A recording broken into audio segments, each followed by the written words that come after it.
আসসালামু আলাইকুম প্রিয় শিক্ষার্থীরা, ডেইলি 1 আওয়ার ইংলিশের আজকের এই ক্লাসে তোমাদের সবাইকে স্বাগতম। আজকে আমাদের ক্লাসের টপিক হচ্ছে special uses of words and phrase. এক ক্লাসে বস, আজকে লেকচার 2। আমি তোমাদের সঙ্গে আছি আলমগীর কবির, রাইটার, ডেইলি 1 আওয়ার ইংলিশ। তোমরা এখানে এই পাশে দেখতে পাচ্ছ, এই বইটা হচ্ছে আমার লেখা, HSC text book grammar analysis. বইয়ের বৈশিষ্ট্যগুলো আমাদের পেজে দেওয়া আছে, তোমরা এখান থেকে দেখে নিতে পারো। অত্যন্ত সাজানো গোছানো এবং খুব সুন্দরভাবে বইটা সাজানো, তোমরা দেখতে পারো ইনশাআল্লাহ। আশা করছি দেখলেও পছন্দ হবেই। তো আজকে দেরি না করে আমরা ক্লাসে চলে যাই। আমাদের ফ্রি ক্লাস, এই ফ্রি ক্লাস অব্যাহত থাকবে ফার্স্ট পেপার এবং সেকেন্ড পেপার। আজকে প্রথম আলোচনার বিষয় হচ্ছে আমাদের আলোচনার বিষয় আছে have to, had to, has two. কখন, কোথায়, কিভাবে হয়। এই have to, has two, had to এগুলো মাস্ট অর্থে ব্যবহৃত হয়। কি অর্থে? মাস্ট মানে কি? বাধ্যবাধকতা বোঝায়। আমরা একটা সেন্টেন্স দেখি তাহলে বুঝতে পারবো। We dash defend our mother. এখানে কি বোঝাচ্ছে? অব্লিগেশন। অব্লিগেশন মানে কি? বাধ্যানুগত বা বাধ্যবাধকতা। আমরা এখানে কি হবে, যে এখানে উই ডিফেন্ড, ডিফেন্ড মানে কি? রক্ষা করা। এখানে বাধ্যবাধকতা বোঝাচ্ছে অথবা অব্লিগেশন বোঝাচ্ছে, যার ফলে এখানে আমাদের কি হবে? Have to. আর এখানে মাথায় রাখতে হবে, সাবজেক্ট যদি শুধু থার্ড পারসন সিঙ্গুলার নাম্বার হয় তাহলে হবে হ্যাজ টু, সেটা প্রেজেন্ট টেন্সের বেলায়। আর যদি পাস্ট টেন্স হয় তাহলে হবে হ্যাড টু। আর যদি প্রেজেন্ট টেন্সে subject third person singular number ছাড়া অন্য যে কোনো কিছু হয় তাহলে হবে হ্যাভ টু, যার ফলে এখানে হয়েছে have to. Okay. We dash produce more food, এটা কি বোঝাচ্ছে? প্রয়োজনীয়তা। যদি প্রয়োজনীয়তা বোঝায় তাহলে সেখানেও হবে হ্যাভ টু, হ্যাজ টু। ওকে, তাহলে এখানে কি হবে? উই হ্যাভ টু প্রডিউস, কারণ এখানে উই আছে, উই এর জন্য হ্যাভ হবে। We have to produce more food, আমাদের আরো খাদ্য উৎপাদন করতে হবে। কি বোঝাচ্ছে? ভবিষ্যতের বাধ্যবাধকতা। ওকে ওকে, এখন আমরা দেখবো এক্সপ্লানেশন 2। খুব গুরুত্বপূর্ণ একটা এক্সপ্লানেশন এটা, সবাই একটু খেয়াল করো। যে ভবিষ্যতে কোনো কিছু হতে হবে বা পেশাগত বা কোনো গুণের অধিকারী হতে হবে, এই ক্ষেত্রে কি হবে? এই ক্ষেত্রে হবে হ্যাভ টু, হ্যাজ টু, এরপরে হবে be. Have to, has to, এরপরে কি হবে? বি হবে। আমরা উদাহরণ দেখলে আমরা বুঝতে পারবো, যেমন এই স্টুডেন্ট ড্যাশ কনফিডেন্ট। এখানে বলছে কনফিডেন্ট বলতে কি? কনফিডেন্ট বলতে কি বোঝায়? কনফিডেন্ট বলতে বোঝায় যে, কনফিডেন্ট বলতে আত্মবিশ্বাসী বা আত্মপ্রত্যয়ী। একটু সবাই খেয়াল করো। এই স্টুডেন্ট ড্যাশ, এখানে স্টুডেন্ট হচ্ছে সাবজেক্ট থার্ড পারসন সিঙ্গুলার, তার মানে কি হবে? এখানে হ্যাজ টু হবে। তাহলে এই স্টুডেন্ট হ্যাজ টু বি হবে। কি হবে? এই স্টুডেন্ট হ্যাজ টু বি। তাহলে কি হবে? এই student has to be confident to the exam. খেয়াল করো, এখানে পরীক্ষাতে, পরীক্ষাতে কি হতে হবে? কনফিডেন্ট হতে হবে, অধিকারী, কোনো কিছু অধিকারী হতে হবে। যার ফলে কিন্তু এখানে কি হয়েছে? এখানে হয়েছে হ্যাভ টু। আমি আশা করছি হ্যাজ টু, যার ফলে এখানে হ্যাজ টু হয়েছে। আমি আশা করছি তোমরা বুঝতে পেরেছো। আমি আরেকটা উদাহরণ দেই। ইউ ড্যাশ এ টিচার, তাহলে এখানে কি হবে? ইউ হ্যাভ টু টিচার নাকি you have to be a teacher?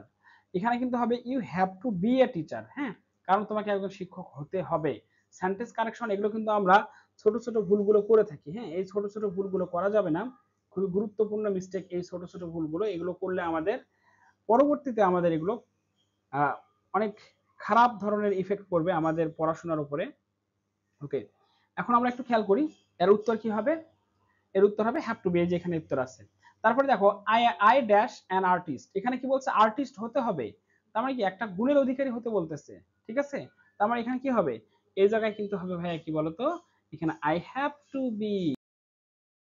হ্যাঁ, ওকে। 3 নম্বর explanation, this explanation is also very important for HSC and admission candidate. Okay, অতীতে কোনো কাজ করার বাধ্যবাধকতা বা প্রয়োজনীয়তা ছিল অর্থে হ্যাড টু ইউজ হয়। এটা অতীতে। খেয়াল করো, হ্যাড টু কখন হবে? অতীতের কোনো কথা পাস্ট ইনডিফিনাইট টেন্স হিসেবে।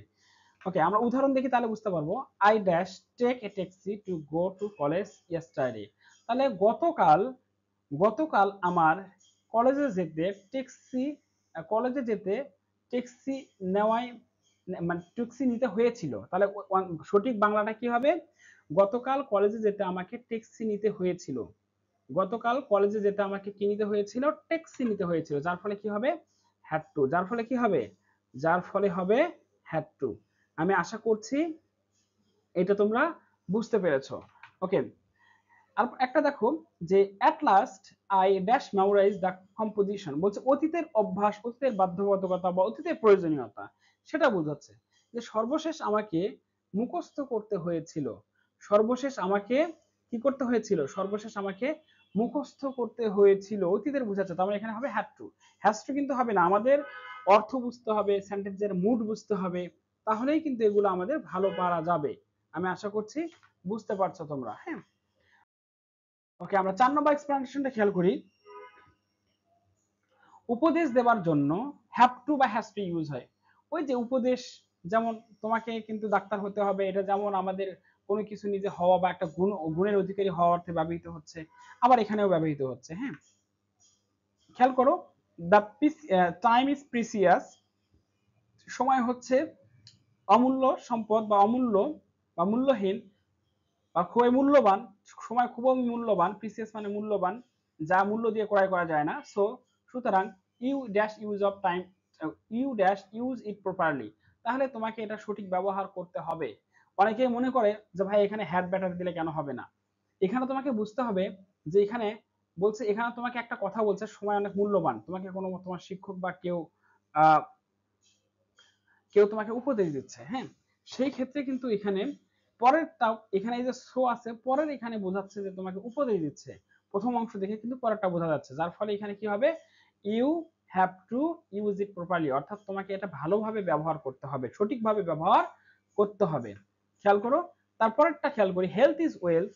আমাদের বলতেছে, ধরো শিক্ষক বা কোনো একজন ডাক্তার বলতেছে হেলথ ইজ ওয়েলথ, স্বাস্থ্যই সম্পদ। So you dash take care of your health, সুতরাং তোমাকে স্বাস্থ্যের, তোমাকে অফ ইউর হেলথ বলতে কি বোঝায়, স্বাস্থ্যের, তোমাকে স্বাস্থ্যের সেবা, তোমাকে স্বাস্থ্যের যত্ন নিতেই হবে, বাধ্যবাধকতা বোঝাচ্ছে। হ্যাঁ, এবং উপদেশ। তারপরে আমরা খেয়াল করি 5 নম্বর, খুব ইম্পর্টেন্ট একটা এক্সপ্লেনেশন, আমরা এটা একটু ভালোভাবে খেয়াল করি। যে এ জাতীয় সেন্টেন্সকে নেগেটিভ বা ইন্টারোগেটিভ করার ক্ষেত্রে টেন্স অনুযায়ী ও নাম্বার এবং পার্সন অনুযায়ী ডু ডাজ নিতে হয়। আমরা কি জানি ভাই, প্রেজেন্ট ইনডিফিনিট টেন্সের গঠন কি, প্রথমে হচ্ছে সাবজেক্ট, প্রথমে কি, প্রথমে হচ্ছে সাবজেক্ট, প্রথমে সাবজেক্ট, এরপরে কি হয়, অক্সিলারি ভার্ব কিন্তু হয়, হেল্পিং ভার্ব, ঠিক আছে। এরপরে কি ভার্ব হয়, হেল্পিং ভার্ব। এরপরে কিন্তু সরি, ও ইন্টারোগেটিভ সেন্টেন্সের ক্ষেত্রে কিন্তু প্রথমে আসে হেল্পিং ভার্ব, তারপরে আসে সাবজেক্ট, তারপরে সাবজেক্ট, এরপরে আবার আসে কি, মেইন ভার্ব ভি1। হ্যাঁ, টেন্স অনুযায়ী যে ভার্বটা। তো আর অ্যাসার্টিভ সেন্টেন্সের গঠন হচ্ছে সাবজেক্ট, তারপরে ভার্বের প্রেজেন্ট ফর্ম। তো সুতরাং এই ক্ষেত্রে আমাদের খেয়াল রাখতে হবে যে ইন্টারোগেটিভ সেন্টেন্সের মানে নেগেটিভ করার সময় কি হবে, ডু নট অথবা ডাজ নট দিতে হবে, সেটা নির্ভর করবে কিসের উপর, টেন্সের উপর ডিপেন্ড করবে। হ্যাঁ, আর এখানে আমরা খেয়াল করি নেগেটিভের সময় কিন্তু নিতে হবে ডু, ডাজ অথবা ডিড। আবার কখনো কখনো কিন্তু হ্যাভ হ্যাজ থাকলে ডাইরেক্ট এই ভার্বটা নিয়ে করা যায়। তো এখানে একটু আমরা খেয়াল করি, এক্সাম্পল দেখি, তাহলে আমাদের বুঝতে সুবিধা হবে। ইউ হ্যাভ টু গো দেয়ার, তাহলে এটা নেগেটিভের সময় আমরা কি করব, এটা নেগেটিভ করার ক্ষেত্রে হবে you do not have to go there. এখানে এই যে এটা present indefinite tense, present indefinite টেন্সের গঠন কি, সাবজেক্ট মেইন ভার্ব, এটা কিন্তু হ্যাভ হচ্ছে মেইন ভার্ব, হ্যাভ এর হচ্ছে পাস্ট ফর্ম কি, হ্যাড, আর পাস্ট পার্টিসিপল হচ্ছে হ্যাড। ওকে, এখন এটা ইন্টারোগেটিভ করার সময় কি হবে, do you have, do you have to go there, ঠিক আছে। এখানে খেয়াল করো যে তোমাকে কি সেখানে যেতেই হবে, এখানে দেখো এই যে ডু, এটা হচ্ছে কিন্তু অক্সিলারি ভার্ব, কারণ এটা প্রেজেন্ট ইনডিফিনিট টেন্স আছে। আমরা জানি প্রেজেন্ট ইনডিফিনিট টেন্সকে নেগেটিভ বা ইন্টারোগেটিভ করার ক্ষেত্রে কি করতে হয়, কি করতে হয়, ডু অথবা ডাজ নিতে হয়, আর পাস্ট টেন্সের ক্ষেত্রে নিতে হয় ডিড।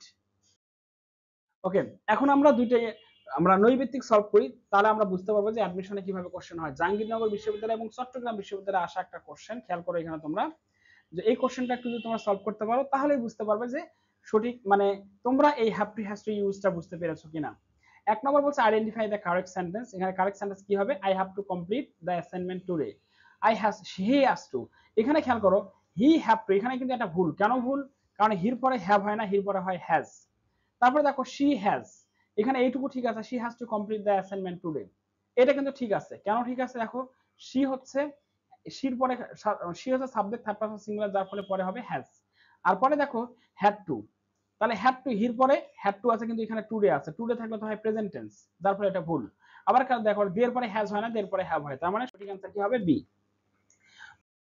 তোমাদের বাসার কাজ হচ্ছে এইটা, choose the correct uses of had to, কোথায় হ্যাড টু সঠিক ব্যবহার আছে এইটা তোমরা খুঁজে বের করবা। এটা তোমাদের বাসার কাজ করে আমাকে অবশ্যই জানাবে। তোমাদের সকলকে অসংখ্য ধন্যবাদ ক্লাসগুলো এনজয় করার জন্য। লেগে থাকো, ইনশাল্লাহ ভালো কিছু হবে। সবাইকে অসংখ্য ধন্যবাদ। আসসালামু আলাইকুম।